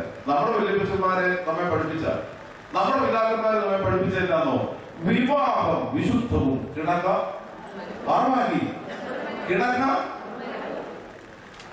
പിന്നെ അകൃത്യത്തിൽ ഗുരുവായി, പാപത്തിൽ എന്റെ അമ്മ എന്നെ ഗൃഹത്തിരിച്ചെന്ന് പറയുന്നത്. ഇത് പറയുന്നതിന് കാരണമുണ്ട്. യഹൂദന്മാരുടെ റാബനിക് സ്റ്റോറീസിൽ യഹൂദ വംശത്തെ കുറിച്ച് വളരെ വളരെ പരമ്പരാഗതമായി നിലനിൽക്കുന്ന ഒരു സംഭവമുണ്ട്. ഞാനത് മുമ്പേ സൂചിപ്പിച്ചായിരുന്നു. തിന്മയ്ക്ക് പോകുന്ന വഴിയിൽ ഇരുന്നിരുന്ന വേശ്യ എവിടെയെന്ന് പരിശുദ്ധ ദൈവമാതാവിനെ കുറിച്ച് പറയുന്നതിന്റെ പശ്ചാത്തലത്തിൽ ഞാൻ പറഞ്ഞപ്പോൾ ഈ സംഭവം ഞാൻ സൂചിപ്പിച്ചതാണ്. പിതാവായ യഹൂദയെ കുറിച്ച് പിതാവായ യാക്കോബ് മനോഹരമായ ഒരു പ്രവചനം നടത്തി. ഉൽപ്പത്തി പുസ്തകം 49 അധ്യായത്തിൽ പിതാവായ യാക്കോബ് യഹൂദയെ കുറിച്ച് പറയുന്നത്, അവകാശി വരുമ്പോഴും അധികാരത്തിന്റെ ചെങ്കോൽ യഹൂദയുടെ കാലുകളുടെ ഇടയിൽ നിന്ന് മാറിപ്പോകത്തില്ല. അതിനേക്കാൾ മനോഹരമായി പറഞ്ഞു, യഹൂദ പകുതി കിടക്കുന്ന ബാലസുഖം മകനെ ഇര പിടിച്ച് മകനെ ഇര പിടിച്ച് അതിനോട് വിശദീകരിച്ചു പറയാം. പിതാവായ യാക്കോബ് മരിക്കാൻ തുടങ്ങുന്നു. എബ്രായക്കാരുടെ പാരമ്പര്യം അനുസരിച്ച് 12 മക്കളെ അരികെ വിളിച്ചു. 12 മക്കളെ അരികെ വിളിച്ചിട്ട് മൂത്തവനായ രൂബേൻ മുതൽ ഇളയവനായ ബെന്യാമിൻ വരെ എല്ലാവരെയും പേര് ചൊല്ലി വിളിച്ച് അനുഗ്രഹിച്ചു. ഒരു 16 വർഷം മുമ്പ് അവരോട് പ്രസംഗിച്ചതാ, വെള്ളം പോലെ തുളുമ്പുന്നവനെ നീ ശ്രേഷ്ഠനാകയില്ല. വർഷാവസാനങ്ങൾ കഴിഞ്ഞു. വെള്ളം പോലെ തുളുമ്പുന്നവനെ നീ ശ്രേഷ്ഠനാകയില്ല എന്ന് പിതാവായ യാക്കോബ് മൂത്തപുത്രനായ രൂബേനെ കുറിച്ച് പറഞ്ഞു. എന്നാൽ യഹൂദയുടെ ഊഴം വന്നപ്പോൾ യഹൂദയുടെ മുഖത്ത് നോക്കി യാക്കോബ് പറഞ്ഞു, യഹൂദ പതുങ്ങിക്കിടക്കുന്ന ബാലസിംഹം, മകനെ നീ ഇരപിടിച്ച് കയറുക. എന്താ കാരണം അറിയാമോ? ആദാമിലുണ്ടായ കടം പരിഹരിക്കുന്നതിന് വേണ്ടി യഹൂദയിൽ നിന്നാണ് അഭിഷിക്തൻ വരുന്നത് എന്ന യാക്കോബിന്റെ പ്രവചനമാണ് യഥാർത്ഥത്തിൽ ഉൽപ്പത്തി പുസ്തകം 49-ാം അധ്യായത്തിൽ നിർവഹിച്ചത്. എന്നാൽ യഹൂദയെ സംബന്ധിച്ച് ഒരു പ്രശ്നമുണ്ടായി. അദ്ദേഹത്തിന്റെ മക്കൾ മൂന്നാണ്. മൂത്തവൻ ഏർ, രണ്ടാമത്തവൻ ഓനാൻ, മൂന്നാമത്തത് ശേര. മൂത്ത മകൻ ഏരിനെ താമാർ എന്ന സ്ത്രീയെ കൊണ്ട് വിവാഹം കഴിപ്പിച്ചു. എന്നാൽ മക്കളുണ്ടാകുന്നതിന് മുമ്പ് യഹൂദയുടെ മൂത്രപുത്രൻ ഏർ മരിച്ചുപോയി. രണ്ടാമത്തെ പുത്രൻ യഹൂദന്മാരുടെ എബ്രായക്കാരുടെ ദേവര വിവാഹ നിയമം അനുസരിച്ച് രണ്ടാമത്തെ പുത്രൻ ഓനാനെ താമാറിന് ഭാര്യയായി താമാറിന് ഭർത്താവായി കൊടുക്കണം. യഹൂദ അങ്ങനെ ചെയ്തു. എന്നാൽ ഓനിന്റെ സ്വഭാവം അത് സർവശക്തനായ ദൈവത്തിന് ഹിതകരമല്ലാത്തതുകൊണ്ട് അവരെയും ദൈവം കൊന്നു. യഹൂദ ഞെട്ടിപ്പോയി. കാരണം മൂത്തപുത്രനും രണ്ടാമത്തെ പുത്രനും മരിച്ചുപോയി.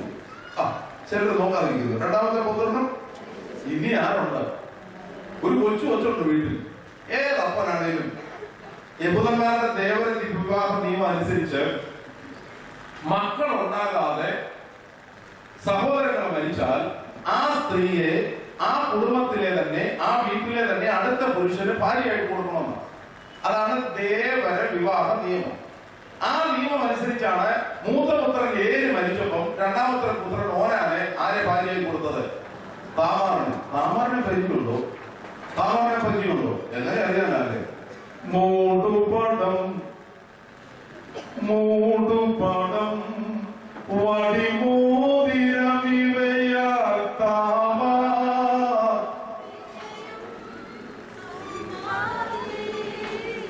ഇപ്പൊ ഇത് ആയസംഘക്കാരെ പാടുള്ളൂ. അതുകൊണ്ട് അവർക്ക് ഇത് അറിയാറുള്ളൂ. നമ്മളെല്ലാം ഒരുങ്ങി നന്നായിട്ട് നിൽക്കുന്നില്ലേ?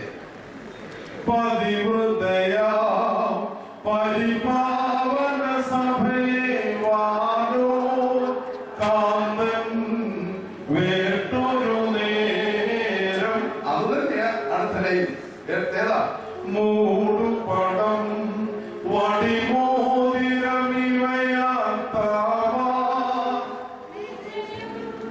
സമ്പാദിച്ചു. അതാണ് ഞാൻ പറഞ്ഞു വരാൻ പോകുന്നത്.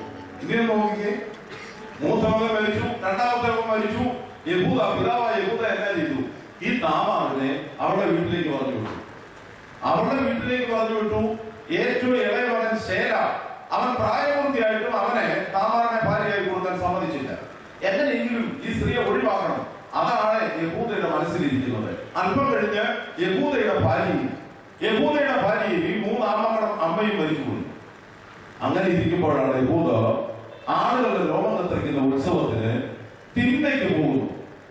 തിന്ന ഒരു സ്ഥലമാണല്ലോ, തിന്മയ്ക്ക് പോകുന്നു ചിന്തിച്ചേക്കരുത്. തിന്ന എന്ന സ്ഥലത്തേക്ക് പോകുന്നു. അവിടെ തല മൂടി തലയിൽ മൂടുപടം ധരിച്ച് തിന്മയ്ക്കുള്ള വഴിയിൽ ഒരു സ്ത്രീ ഇരിക്കുന്നു. യഹൂദ വിചാരിച്ചു ഇവളൊരു വേശ്യയാണ്. ഇവളൊരു സഹോദരങ്ങളെ, ആ സ്ത്രീയുടെ അരികെ യഹൂദ ചെന്നു. മുഖം കാണുന്നില്ല. യഹൂദയോട് ആ സ്ത്രീ പറഞ്ഞു, എനിക്കൊരു പ്രതിപകരം വേണം. യഹൂദ ചോദിച്ചു, നിനക്ക് ഞാനൊരു ആട്ടിൻകുട്ടിയെ തരാം. ഇപ്പൊ ആട്ടിൻകുട്ടി ഇല്ലല്ലോ, അതിന് പകരമായ ഒരു പണയം തരണം. എന്താണ് ചോദിച്ച പണയം? മോതിരച്ചരട് വടി. എന്താ നോക്കിയ? മോതിരച്ചരട് വടി. അത് വാങ്ങിച്ചു. അതിനുശേഷം യഹൂദ ആട്ടിൻകുട്ടിയെ കൊടുത്ത് ഈ തിന്മയ്ക്ക് പോകുന്ന വഴിയിരുന്ന വേശ്യയെ തിരക്കി തന്റെ കൂട്ടുകാരനെ പറഞ്ഞു വിട്ടു. ആ കൂട്ടുകാരൻ നമ്മൾ ചോദിച്ചതാ, തിന്മയ്ക്ക് പോകുന്ന വഴിയിലിരുന്ന ഏലേശിന് പോകുന്ന വഴിയിലിരുന്ന വേശ്യ എവിടെ? പക്ഷെ അവരൊന്നും ഒരു വേശ്യയില്ല. യഹൂദ പറഞ്ഞു, ഞാൻ ഏതായാലും ആട്ടുകുട്ടിയെ കൊടുത്തുവിട്ടല്ലോ, അതവർക്ക് ഇരുന്നോട്ടെ. ഏത് മുദ്ര മോതിരവും മോതിര ചരടും പിന്നെ വടിയും. മാസങ്ങൾ കഴിഞ്ഞു. പിതാവായ യഹൂദയ്ക്ക് ഒരു അറിയിപ്പ് കിട്ടി. എന്താ അറിയിപ്പ്? നിന്റെ മരുമകൾ താമാർ പരസംഗത്താൽ ഗർഭിണിയായിരിക്കുന്നു. ഉടനെ യഹൂദ പറഞ്ഞറിയാമോ? അവളെ വിളിക്കുകയും എനിക്കവളെ ചുട്ടുകൊല്ലണം. അവള് വന്നിട്ട് യഹൂദയുടെ മുൻപാകെ സാഷ്ടാംഗ പ്രണാമം ചെയ്ത് യഹൂദയോട് പറഞ്ഞു, എന്റെ ഉദരത്തിൽ ഉരുവായിരിക്കുന്ന കുഞ്ഞിനൊരു ഉടമസ്ഥനുണ്ട്.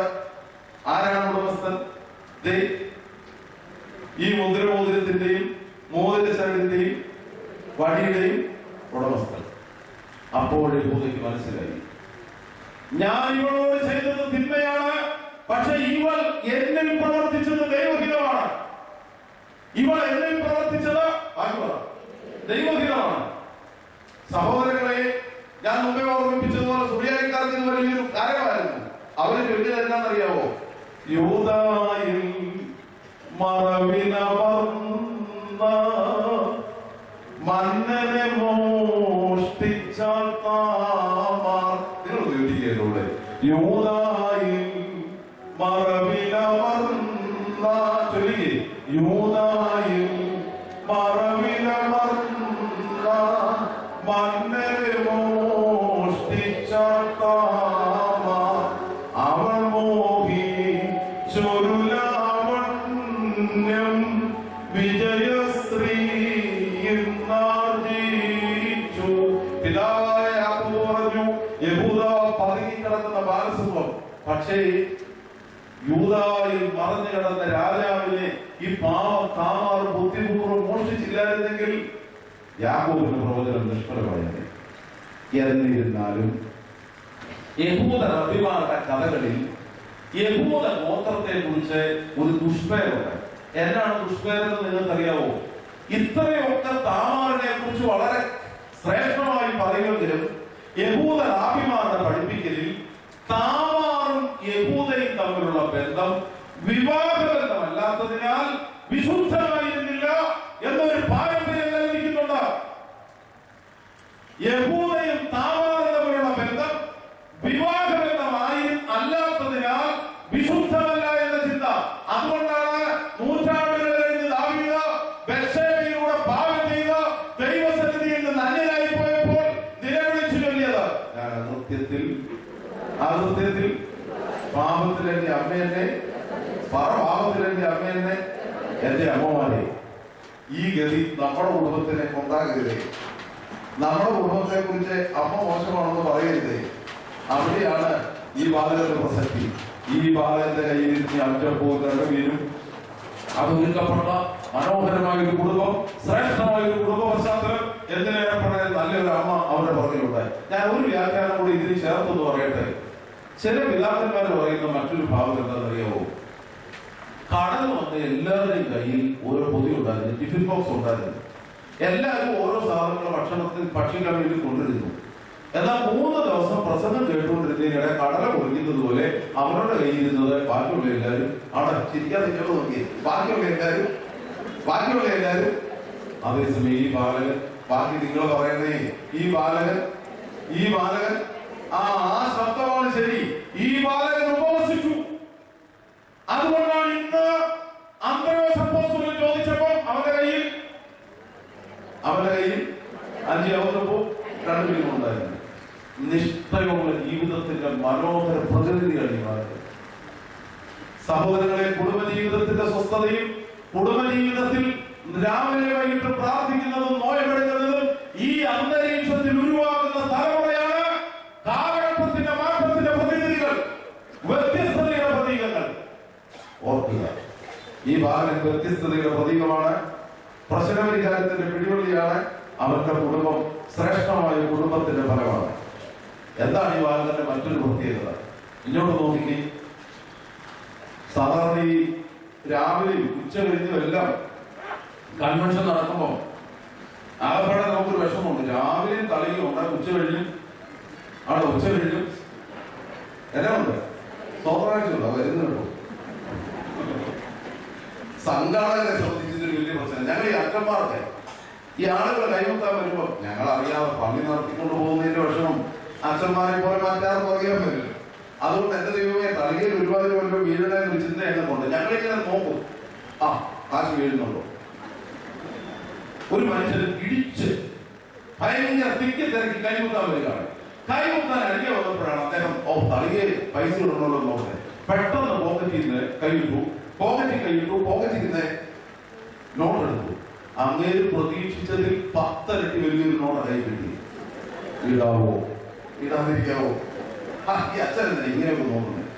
നിർദ്ധനയാമ വിധവയുടെ ചില്ലിക്കാശിനു തുല്യമാണ്. ഞങ്ങൾ മാത്രമല്ല, കാര്യം നോക്കിയല്ല, തമ്പുരാനെ നോക്കിയല്ല. അതുകൊണ്ട് അങ്ങനെ പറഞ്ഞത് എല്ലാറ്റിനും ഉപരിയായി ഈ നിർദ്ധനയായ വിധവയാണ് ഏറ്റവും അധികം വിട്ടുവന്നത്. എന്നോട് നോക്കിക്കേ, അബദ്ധത്തിൽ തലയിൽ ഒരു വലിയ രൂപ വീണു. അങ്ങേത് പടിഞ്ഞാറെ വാതിലിന് വഴിയെ തിരികെ പോയത്. പടിഞ്ഞാറെ വാതിൽ ചെല്ലുന്നതിനകം 7 പ്രാവശ്യം തിരിഞ്ഞു നോക്കി. എന്റെ ദൈവമായി പോയല്ലോ. ഇപ്പൊ മനസ്സിലായോ? നസ്രാണിക്ക് ഭയങ്കര നിരാശയാണ്, ഒരു സ്വസ്ഥതയില്ല. എന്നാൽ നിങ്ങൾ ഇങ്ങോട്ട് നോക്കിക്കേ, നസ്രായക്കാരനെ പറഞ്ഞു 50 വീതം ആളുകളെ ഇരുത്തുവീൻ. യോഹന്നാൻ മാത്രം പറയുന്ന ഒരു വാക്കുണ്ട്, ഇരുന്നവർക്ക് വിളമ്പി. അതാണ് സത്യം, ഇരുന്നവർക്ക് വിളമ്പി. വിളമ്പി കൊടുക്കുമ്പോ എന്തൊരു ഭയങ്കര സംഭവം. 5000 പുരുഷന്മാർ 50 വീതം, എണ്ണിക്കൂടാതെയുള്ള സ്ത്രീകൾ 50 വീതം. അപ്പോസ്തോലികമായ നിർദ്ദേശത്തിനനുസരിച്ച് എല്ലാവരും ഇരിക്കുന്നു, അപ്പം നുറുക്കി കൊടുക്കുന്നു, എല്ലാവർക്കും വിതരണം ചെയ്യുന്നു. ഇവിടെ ഈ പാവം ബാലകൻ, അയ്യോ അവൻ എത്ര സന്തോഷമാണോ. അവൻ ഉള്ളു തുറന്ന് ബാക്കി പറയുന്നേ മുമ്പഴത്തെ വലിയവരെ പോലെ ആണോ? അവൻ ഒരു വിഷമില്ല. ഞാൻ എപ്പോഴും ഓർക്കും, എന്റെ ദൈവമേ എന്റെ കയ്യിലാണ് ഈ 5 അവസ്ഥപ്പോണ്ടാണ് വീട് ഇരുന്നതിന്. അത്രയും സപ്പോസ് ചോദിക്കുക, അച്ഛാ ആ ഒരു പട്ടിണിയാണ്, ഇത് തരാമോ? ഞാൻ പുറകേലൊന്നും പറയത്തില്ല. ഞാൻ പുറകെ വിവാഹമുണ്ട്, 3 ഒരു വീട് തന്നേക്കാം. ഞാനെന്നല്ല, മലങ്കരാസ്ത്രാണികളിൽ ഭൂരിപക്ഷം എന്റെ കൂടിയായിരിക്കും. പക്ഷെ ഈ ബാലകൻ അങ്ങനെയല്ല. ഈ ബാലകന്റെ പ്രത്യേകത, അവൻ ഉള്ളത് മുഴുവൻ കൊടുത്തു. അതുകൊണ്ട് ഇന്ന് അവൻ ഉള്ളു തുറന്ന്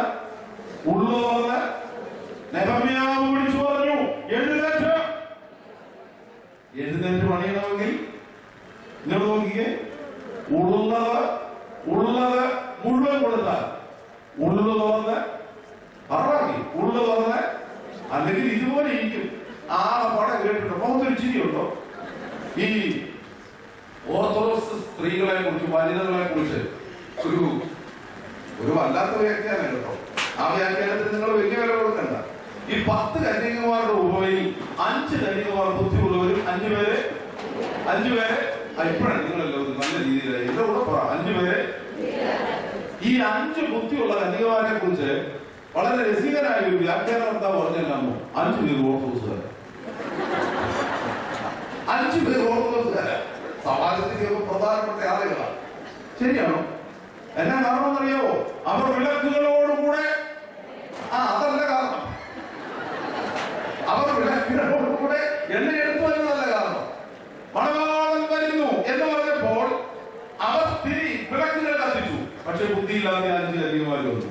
അവർ ചോദിച്ചു, ഞങ്ങൾക്ക് ഇച്ചിരി എണ്ണ തരാമോ? ഞങ്ങൾക്ക് ഇച്ചിരി എണ്ണ തരാം. ഉടനെ ബുദ്ധിയുള്ള ഓർത്തഡോക്സുകാർ പറഞ്ഞു, എന്നാ പറഞ്ഞു? ഒരു ഓർത്തഡോക്സുകാർ പറയത്തില്ല. നമ്മൾ ഒരിക്കലും മാസവരി പിരിവ് വന്നാലും കാതോലിക്കാരുടെ പിരിവ് വന്നാലും നമ്മളെ കൊണ്ട് ചെയ്യാവുന്ന ഏത് ചിലപ്പോൾ ദശാംശമൊക്കെ പറയുന്നുണ്ട്. ഒരിക്കലും ഓർത്തഡോക്സുകാർ കൊടുക്കുകയെന്ന് പറയുന്നില്ല. പക്ഷെ ഓർത്തഡോക്സുകാർ പറയുന്നതിന് നല്ല ന്യായമുണ്ട്. എന്താണെന്നറിയാവോ? ഞങ്ങൾക്കും നിങ്ങൾക്കും തികയാതെ വന്നേക്കാം. അതാണ് അത് പറഞ്ഞുകൊണ്ടാണ് ഞാൻ പറഞ്ഞത്. ഈ 5 ബുദ്ധിയുള്ളവരാരാണ്? ഞങ്ങൾക്കും നിങ്ങൾക്കും, അല്ലാതെ നമുക്ക് മനസ്സിലായിട്ടല്ല. നമ്മൾ കൊടുത്ത് ആരും രക്ഷപ്പെടുകയെന്ന് നമുക്ക്, അതുകൊണ്ടാണ് നമ്മൾ കൊടുത്ത് ആരും രക്ഷപ്പെടുകയില്ല. എന്റെ നസ്രാണി അമ്മേ, ഇതല്ലായിരുന്നു കേട്ടോ സഭയുടെ പാരമ്പര്യം. എന്നെ തന്നെ സന്നിധിയിൽ കാഴ്ചയാണ്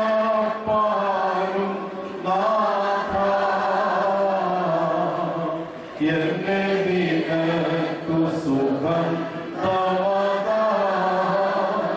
അർപ്പിപ്പാനും അനുഗ്രഹിക്കപ്പെട്ട ദൈവമക്കളെ, ഇത് കേവലം പണത്തിന്റെയോ നമുക്ക് ലഭിച്ചിരിക്കുന്ന ഏതെങ്കിലും ഒരു മെറ്റീരിയൽ പൊസഷന്റെ അത് നൽകുന്നതിന്റെ ഒരു ക്രമീകരണം മാത്രമല്ല, യഥാർത്ഥത്തിൽ സമർപ്പണത്തിന്റെ മനോഹര മാതൃകയാണ്. ആ ബാലകനെ സംബന്ധിച്ച് ഇവൻ വീട്ടിൽ തിരിച്ചെത്തുന്നതിനെ കുറിച്ച് കഥയുണ്ട്. ഈ ബാലകൻ വീട്ടിൽ തിരിച്ചെത്തും. തിരിച്ചെന്നിട്ട് അവന്റെ അമ്മയാ അവനെ പ്രതീക്ഷിച്ചിരിക്കുക. അവൻ അമ്മയുടെ അരികെ ചെന്ന് അമ്മയെ കെട്ടിപ്പിടിച്ചിട്ട് സന്തോഷത്തോടെ ഒരു വാക്ക് പറഞ്ഞു. എന്നാ പറഞ്ഞതറിയാവോ? അമ്മേ. അമ്മ നസ്രായക്കാരൻ യേശുവിനെ കുറിച്ച് കേട്ടിട്ടില്ലേ? ആ നസ്രായക്കാരൻ യേശുവും ഞാനും കൂടെ ഇന്നൊരു അത്ഭുതം ചെയ്തു. നിങ്ങൾക്ക് മനസ്സിലായോ? അവൻ ചെന്ന് പറഞ്ഞില്ല, അമ്മേ ഞാനും നസ്രായക്കാരൻ യേശുവും കൂടെ നിങ്ങളുടെ മക്കളാരെങ്കിലും അത്ഭുതം ചെയ്യൂ. ചെയ്യാൻ സാധ്യത കുറവാണ്. അനുഗ്രഹിക്കപ്പെട്ട ദൈവമക്കളെ, ആ ബാലകന്റെ സമർപ്പണം, അവൻ ഇന്നുള്ളു തുറന്ന് സന്തോഷിക്കുന്നതിന്റെ അടിസ്ഥാനം അവൻ നസ്രായക്കാരന്റെ ദൈവഹിതത്തിന് വേണ്ടി പൂർണ്ണമായി അവന് ലഭിച്ച എല്ലാ താലന്തുകളും. നിങ്ങൾ ഓർക്കണേ, എന്താണ് പ്രശ്നം? സഭയെ അഭിമുഖീകരിക്കുന്ന ഞാനും നിങ്ങളും അഭിമുഖീകരിക്കുന്ന ജീവിത പ്രശ്നമല്ല. അത് കുടുംബമായാലും ഇടവക ശുശ്രൂഷയുടെ മേഖലയായാലും മലങ്കരസഭാ ശുശ്രൂഷയുടെ വിവിധ മേഖലകളായാലും കർത്താവ് അപ്പോസ്തലന്മാരുടെ മധ്യേ അനുഭവിച്ച അതേ വിഷയം. ആരാണ് വലിയവൻ? ആരാണ്? നിങ്ങളുടെ വിചാരം നമ്മുടെ പള്ളി കമ്മിറ്റിയിലെ ഉള്ളതെന്നുള്ളതാണ്. ഈ ചിന്തയുള്ള കമ്മിറ്റികളുടെ എല്ലാ പേരും ഞാൻ പറയുന്നില്ല, ഈ പേടിയ ആരാണ്? ഇതെങ്ങനെ മനസ്സിലാവും? നസ്രായക്കാരൻ എന്ത് ചെയ്തെന്നറിയോ? കർത്താവ് ഒരു തൂവാല അറിയിച്ചു. ഒരു തൂവാല ഇങ്ങോട്ട് നോക്കിക്കോ. ഒരു തൂവാലയ്ക്ക് എന്താ വില? 2 സാരി വാങ്ങിക്കും ഒരു തൂവാല ഫ്രീയിലും. ഇന്ന് വന്ന് തൂവാലയ്ക്ക് ഒരു വിലയില്ല. പണ്ട് അംശവസ്ത്രത്തിന്റെ കൂടെ അരങ്ങേറ്റത്തിനോട് ചേർത്ത് ഞങ്ങൾക്ക് ഒരു തൂവാല ഉണ്ടായിരുന്നു. ഇപ്പൊ പുതിയ തയ്യക്കാർ വന്നിട്ട് ഞാനും ഇല്ല. തൂവാല നഷ്ടപ്പെട്ടു. നസ്രായക്കാർ അരയിൽ തൂവാല കെട്ടിയിട്ട് ഇളയവൻ മുതൽ മൂത്തവൻ വരെ ഓരോരുത്തരുടെയും മുൻപാകെ ചെന്ന് അവരുടെ ഇടയിലെ പരിഹരിക്കാൻ സാധിക്കാത്ത പ്രശ്നം ആരാണ് വലിയവൻ എന്നതാണ്. ഇളയവൻ മുതൽ മൂത്തവൻ വരെ ഓരോരുത്തരുടെ അരികെ ചെന്ന് അവരുടെ മുൻപാകെ തലകുനിച്ച് അവരുടെ പാദങ്ങൾ കഴുകി നസ്രായക്കാരൻ അവരോട് പറഞ്ഞു, മനുഷ്യപുത്രൻ ശുശ്രൂഷിക്കപ്പെടുവാനല്ല, ശുശ്രൂഷിക്കുവാൻ അനേകർക്ക് വേണ്ടി ജീവനെ മറുപടിയായി കൊടുക്കുവാനുമാണ് വന്നിരിക്കുന്നത്. ഇതാണ് സമർപ്പണം. ഈ ബാലൻ ഉള്ളു തുറന്ന് സന്തോഷിക്കുന്നതിന്റെ കാരണം ഉള്ളത് മുഴുവൻ അവൻ ദൈവസന്നിധിയിൽ സമർപ്പിച്ചു. ഞാൻ അവസാനിപ്പിക്കുന്നു. എല്ലാ മഹാകാവ്യങ്ങൾക്കും ബഹുഭൂരിപക്ഷം മനോഹര കൃതികൾക്കുമൊക്കെ ഒരു പ്രലോകമുണ്ട്, ഒരു എപ്പിലോകമുണ്ട്. എന്ന് പറഞ്ഞാൽ ആശയ വിശദീകരണത്തിന്റെ ഒരു ആമുഖവും ആശയങ്ങൾ സമന്വയിപ്പിക്കുന്ന ഒരു സമാപനവും. ഈ അത്ഭുതം, മഹാ അത്ഭുതം, ഇതിനൊരു മഹനീയമായ എപ്പിലോകമുണ്ട്. അതെന്താണെന്ന് നമുക്ക് എല്ലാവർക്കും അറിയാം. യേശു ക്രിസ്തു ശിഷ്യന്മാരോട് ചോദിച്ചു, എല്ലാവരും തിന്ന് തൃപ്തരായി. കർത്താവ് വീണ്ടും ചോദിച്ചു, ശേഷിച്ച ഭക്ഷണമാണോ കഷ്ണമാണോ? കഷ്ണം. എന്നാ ഒന്ന് പറഞ്ഞു, എത്ര മുട്ട മിച്ചം? ഇങ്ങോട്ട് നോക്കിക്കേ. ഇത് മാക്കാൻ മുന്നല്ല നടന്നിരുന്നെങ്കിൽ എത്ര മുട്ട മിച്ചം കിട്ടിയതേ? മധ്യതിരുപതാംകൂറിൽ നടന്നുപോയില്ല. മധ്യത്തിൽ ഇത് നടന്നിരുന്നെങ്കിൽ എത്ര മുട്ട മിച്ചം കിട്ടിയതേ? രസികനായ ഒരു പയ്യൻ എന്നോട് പറഞ്ഞതാണ് രസം. അദ്ദേഹം പറഞ്ഞു, അച്ഛ, നമ്മുടെ പള്ളിയിലായിരുന്നെങ്കിൽ ശേഷിച്ച പൊട്ട 12 കഷ്ണം. മനസ്സിലായില്ല? അന്ന് ശേഷിച്ച കഷ്ണം പറവാക്കി, ഇന്ന് ശേഷിച്ച പൊട്ട. അതുകൊണ്ടാണ് പാതിരാത്രി ഒന്ന് പള്ളി പഠിക്കുന്നതും പാവപ്പെട്ട അച്ഛന്റെ വൈദ്യുതി ഓടുന്നതും യാതൊരു മടിയുമില്ല. എങ്ങനെ പറയാതിരിക്കും? ഇന്ന് ശേഷിച്ച പൊട്ട പ്രിയപ്പെട്ട ദൈവമക്കളെ, എന്താണ് അനുതാപം? എന്താണ് മാനസാന്തരത്തിൽ ചേർത്തത്? ഈ അപ്പോസ്തലന്മാരോട് നസ്രായക്കാരൻ പറഞ്ഞു, നിങ്ങൾ ഭക്ഷിപ്പാൻ കൊടുപ്പി. ഇന്നും തീ കണ്ടാൽ തീയിൽ വീഴുന്ന, വെള്ളം കണ്ടാൽ വെള്ളത്തിൽ വീഴുന്ന അനേക കുഞ്ഞുങ്ങൾ അവർ കണ്ണെഴുതുകയാണ്. അവർ കണ്ണെഴുതുകയാണ്. ജീവിതം പോകച്ചും നശിപ്പിച്ചും കളയുന്ന ആധുനിക തലമുറയുടെ വക്താക്കൾ. അനുഗ്രഹിക്കപ്പെട്ട ദൈവമക്കളെ, നമ്മുടെ ചുമതലകൾ, നമ്മുടെ ദൗത്യ നിർവഹണത്തിന്റെ സാഹചര്യങ്ങൾ അനവധിയാണ്. അതേസമയം ഈ പൊട്ടയ്ക്ക് പിടിച്ച് ശേഷിച്ച കഷ്ണം അപ്പോസ്തലിക പൈതൃകത്തിന്റെ പാരമ്പര്യത്തിന്റെ അടിസ്ഥാനമായി 12 കൊട്ട നിലച്ചിടേണ്ടതിന് പകരം വിതരണം ചെയ്ത കൊട്ട 12 കഷ്ണമായി 4 ഭാഗങ്ങളിലുള്ള സഭയിൽ വിതരണം ചെയ്തിരിക്കുകയാണ്. അതാണ് ഇന്ന് വന്നിരിക്കുന്ന ഗതികൾ. അവസാനിപ്പിക്കട്ടെ. വ്യത്യസ്തതയ്ക്കൊരു മാതൃക, മാറ്റത്തിനൊരു പ്രാതിനിധ്യം സാധിക്കും. പ്രശ്നപരിഹാരത്തിന് ഒരു പിടിവള്ളിയാകുവാൻ, ഒരാശ്വാസത്തിന്റെ വാക്ക് പറയുവാൻ, ആശ്വാസത്തിന്റെ സന്ദേശം നൽകുവാൻ സാധിക്കുന്നു. ഒരുക്കപ്പെട്ട അപ്പങ്ങൾ അത് വാഴ്ത്തപ്പെട്ട അപ്പങ്ങളായി പരിണമിക്കുന്നു. ആരാധനാ ജീവിതത്തിന്റെ മഹനീയ നിമിഷത്തിൽ വാഴ്ത്തപ്പെട്ട അപ്പങ്ങൾ അനേകർക്ക് തൃപ്തിപ്പെടുത്തത്തക്ക രീതിയിൽ നമ്മുടെ കുടുംബങ്ങൾ, നമ്മുടെ ജീവിത സാഹചര്യങ്ങൾ ഒരുക്കപ്പെട്ട അപ്പത്തിന്റെ മനോഹരമായ ഈറ്റില്ലങ്ങളായി ഭവിക്കൂ. ഉള്ളത് കൊടുത്ത്, ഉള്ളത് സമർപ്പിച്ച്, ഉള്ളു തുറന്ന് സന്തോഷിക്കുവാൻ നമുക്കിട വരണം. നമ്മുടെ മനസ്സിന്റെ ദുഃഖങ്ങൾ മാറി, മുഖത്തെ നിരാശ മാറി, വേദനിപ്പിക്കുന്ന ചിന്തകൾ മാറി, സഭാപിതാക്കന്മാർ ഓർമ്മിപ്പിക്കുന്നത് പോലെ സഭാമക്കളുടെ സന്തോഷ പൂർത്തീകരണം അത് നമ്മുടെ മുഖത്തുണ്ടോ? ഉണ്ടാകണമെങ്കിൽ സമർപ്പണം പൂർണ്ണമാകണം. അനുഗ്രഹിക്കപ്പെട്ട ദൈവമക്കളെ, 50 വീതം പതിവത്തിയായി ഇരുത്തിയത് അപ്പോസ്തലിക ശിക്ഷണത്തിന്റെ പ്രതീകമാണ്. 12 കൊട്ട നിറച്ചെടുത്തത് വരുവാനുള്ള ലോകത്തിന് വിതരണം ചെയ്യുന്ന അപ്പോസ്തലിക പൈതൃകത്തിന്റെ ശ്ലൈഹികവും കുറ്റരഹിതവുമായ വിശ്വാസത്തിന്റെ സൂചനയാണ്. ഇത് തലമുറകളിലേക്ക് വഹിക്കേണ്ടവരാണ് നമ്മൾ.